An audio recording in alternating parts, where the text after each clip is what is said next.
राज्य उत्पादन शुल्क विभागाने पोलादपूर तालुक्यातील दिविल या गावामध्ये मोठी कारवाई केली आहे। सुमारे 6 लाख रुपये किमतीचा गोवा बनावट विदेशी दारू राज्य उत्पादन शुल्क विभागाने जप्त केली आहे।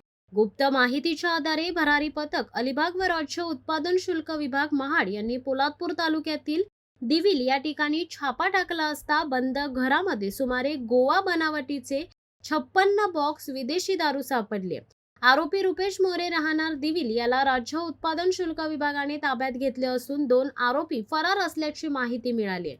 राज्य उत्पादन शुल्क आयुक्त राजेश देशमुख, राज्य उत्पादन शुल्क संचालक प्रसाद सुर्वे, अधीक्षक रवी किरण कोल्हे, विभागीय आयुक्त प्रदीप पवार यांच्या आदेशाने राज्य उत्पादन शुल्क निरीक्षक सतीश गावडे, दुय्यम निरीक्षक रश्मीन समेळ, प्रसाद दाते, सहाय्यक दुय्यम निरीक्षक श्रीमती पोकळे, निमेश नाईक, जवान रिंकेश धुळे, कल्याणी ठाकूर, रचना मोहिते, प्रसाद गिरी, सुनील घन, रणजित माकोडे यांच्या टीमने ही महत्त्वपूर्ण कामगिरी केली आहे। आमचे आयुक्त महोदयांच्या मार्गदर्शनाखाली आमचे डायरेक्टर साहेब पी सुर्वे, आयुक्त राजेश देशमुख साहेब त्यांच्या मार्गदर्शनाखाली, तसेच आमचे विभागीय उपायुक्त श्री प्रदीप पवार साहेब आणि कोरे साहेब SP रायगडच्या माध्यमातून आम्हाला एक खबर मिळाली होती।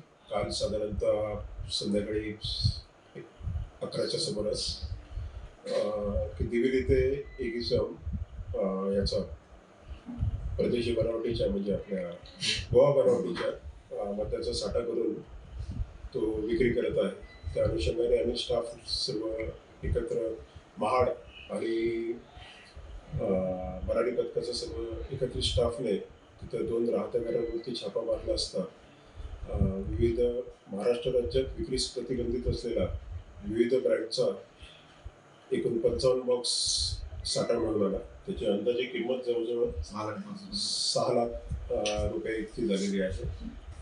1 इसमास अटक केली असून 2 संशयित आरोपी फरार आहेत। शिवसत्ता टाइम्ससाठी रेश्मा माने, महाड।